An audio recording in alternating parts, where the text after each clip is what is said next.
본질의 가치를 만드는 작업이 저희의 주된 작업이라고 생각을 합니다.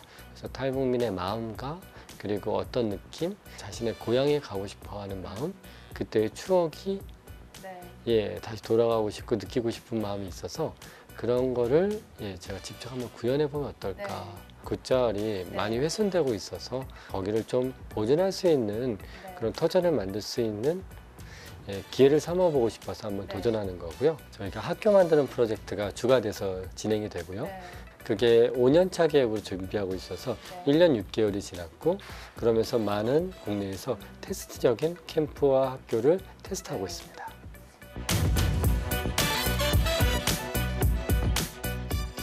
네, 가상현실이나 증강현실은 세상을 또 새로운 시각으로 보게 해줍니다. 하지만 어쩐지 사람보다는 기술이 그 중심에 있는 것 같은데요. 뉴미디어 콘텐츠 시장에 앞다퉈 새로운 혁신 기술들이 쏟아지고 있는 이 시점에서 기술보다는 사람, 또 인간의 감성을 어루만지는 콘텐츠로 주목받는 곳이 있습니다. 바로 감성 놀이터인데요. 오늘은 감성 놀이터의 대표이자 뉴미디어 아티스트인 최석영 대표 모시고 얘기 들어보겠습니다. 대표님 안녕하세요. 예, 안녕하세요. 네, 대표님 먼저 감성 놀이터에 대해서 좀 간단히 소개 부탁드릴게요. 예, 감성 놀이터는 아티스트 그룹이자 컴퍼니인데요. 아티스트들이 모여서 무모한 도전을 하면서 가치를 만드는 그런 아티스트 그룹입니다. 예전에 다른 인터뷰 기사를 보다가요, 이 뉴미디어 아트에서 기술만 느끼는 게 아니라 감성을 느끼게 하려고 한다, 이렇게 얘기해 주신 게 참 인상적이더라고요. 감성 놀이터의 좀 본질이 아닐까 생각이 들었는데, 주로 어떤 작업들을 좀 진행하고 계신가요? 저희가 어떤 전시 작품을 만들 때 기술을 앞에다 내놓지 않고요. 어떤 사람을 먼저 생각하고 감성에 먼저 입각해서 보여주고요. 기술은 뒤에 숨겨서 사람들이 알 수도 있고 모를 수도 있고 이렇게 표현을 합니다. 그래서 가장 중요한 거는 사람의 본질을 먼저 알고 그 본질의 가치를 만드는 작업이 저희의 주된 작업이라고 생각을 합니다. 치유에 또 초점을 두고 있는 그런 콘텐츠들로 많이 주목을 받고 계시더라고요. 가상현실과 치유 좀 쉽게 연상이 되지 않는 것 같은데 좀 대표작들을 좀 소개해 주시겠어요? 가상현실 작품이 보통 이제 인간의 욕망적인 걸 건드리는 게 많은데요. 저희는 이제 예술가 그룹이고 해서 어떤 가치를 만들 수 있을까 고민을 해봤습니다. 그래서 의미가 있고 가치가 있는 게 뭘까 해서 예전의 예술 작품도 그랬지만 지금의 예술 작품도 사람의 마음을 치유한다고 생각을 하거든요. 그래서 이 본질적인 거를 가장 뉴미디어로 한번 접근하면 어떨까 해서 가상현실을 선택하고 사람의 마음을 치유할 수 있게끔 거기에 맞춰서 저희가 R&D를 해서 연구해서 작품을 만들었습니다.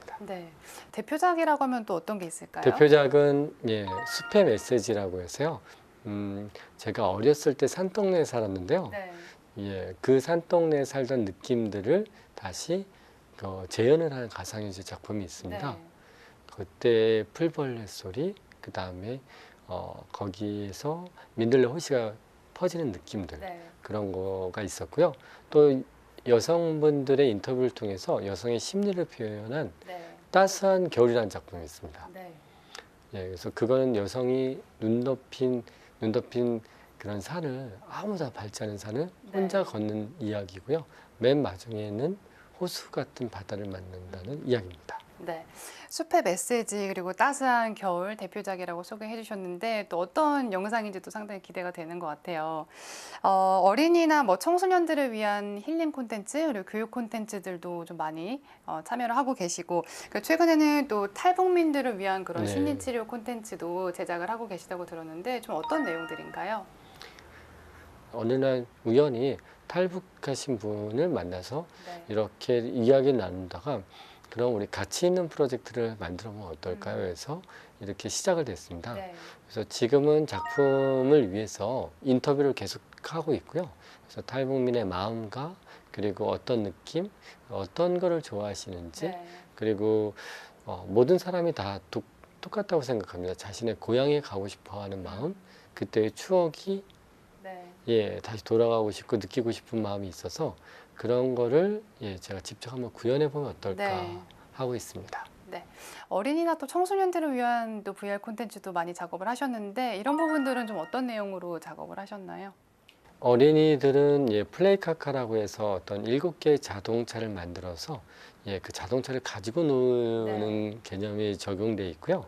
그 자동차지만 자연을 생각할 수 있게끔 증강현실이 적용돼서 어떤 나무가 자라고 뭐 꽃이 피고 이런 증강현실이 적용되겠고요. 그리고 청소년들을 위해서는 저희가 심리치유 VR 그걸 만들 수 있는 기술이 있어서 아낌없이 같이 오픈해서 알려주고, 그리고 그 청소년들은 또 다른 청소년들을 치유할 수 있는 콘텐츠를 만드는 데 도전했습니다. 보통 이 작업이 뉴미디어라 어떤 대학의 한 학기에도 결과물이 안 나오는데 이 친구들은 고등학교 친구들이었는데 작품을 만들어서 전시까지 했습니다. 그래서 그게 서울시 6대 혁신 사업에 들어갔습니다. 이렇게 뭐 청소년이라든지 또 탈북민들을 위한 어떤 힐링 콘텐츠를 제작하실 때 이렇게 뉴미디어 기술도 적극적으로 좀 활용하시는 것 같은데, 또 조만간 제주도로 또 가신다고 들었어요. 제주도 곶자왈이라고 상당히 아름다운 곳이던데, 또 최근에는 뭐 관광지로 좀 개발이 된다는 얘기들로 논란이 되는 것 같아요. 이 제주도에서는 좀 어떤 힐링 콘텐츠들을 좀 생각하고 계신가요? 사실은 제가 힐링 받기 위해서 가는 건데요. 그게 어떻게 또 인연이 돼가지고 제주도에 어떤 뉴스를 보니까 거기에 치유의 숲인 곶자왈이 많이 훼손되고 있어서 그거를 가치 있게 만들어서 이번에 파리 공연하고 전시 때 가져가서 치유의 숲을 알리고 거기를 좀 보존할 수 있는 그런 터전을 만들 수 있는 기회를 삼아보고 싶어서 한번 도전하는 거고요. 기존에 쓰이지 않았던 거기에 포토 스캔 방식으로 해서 전부 다 곶자왈을 스캐닝하고 특정 지역을 그래서 스캐닝된 거를 가상의 현실에서 모델링하고 거기 디테일한 매핑을 해서 가상의 곶자왈을 만들려는 게 저의 목표입니다. 다양한 기관들과도 협업을 좀 많이 추진하시는 것 같더라고요. 또 이번에는 평창 동계올림픽 관련해서도 좀 프로젝트를 진행하신다고 들었는데, 대표님 관점에서는 또 어떻게 이 내용을 풀어가실지 궁금해요. 사실은 평창과 연결된 그 단체나 그 기관은 없고요. 저희가 아티스트 2명이 오토마타를 하고 있는 이승환 작가와 저는 이제 가상현실이라는 제가 같이 해서 평창을 좀 가치 있게 만들자. 좀 분위기가 이렇게 다운된 느낌이 있어서 전시로서 서로 가치 있게 만들려고 하고 있고요.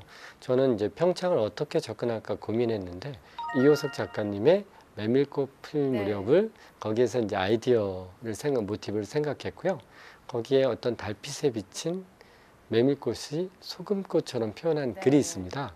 거기에서 그걸 발췌하고 그걸 아름답게 표현한 다음에 가상이기 때문에 계절의 변화를 줘서 바로 그게 겨울로 이어져서 평창으로 표현하는 그런 새로운 도전을 준비하고 있습니다. 또 평창에 대해서 또 새로운 시각으로 접근을 하고 계셔서 또 상당히 기대가 됩니다. 대표님, 그러면은 해외 프로젝트도 혹시 좀 진행 중이신가요?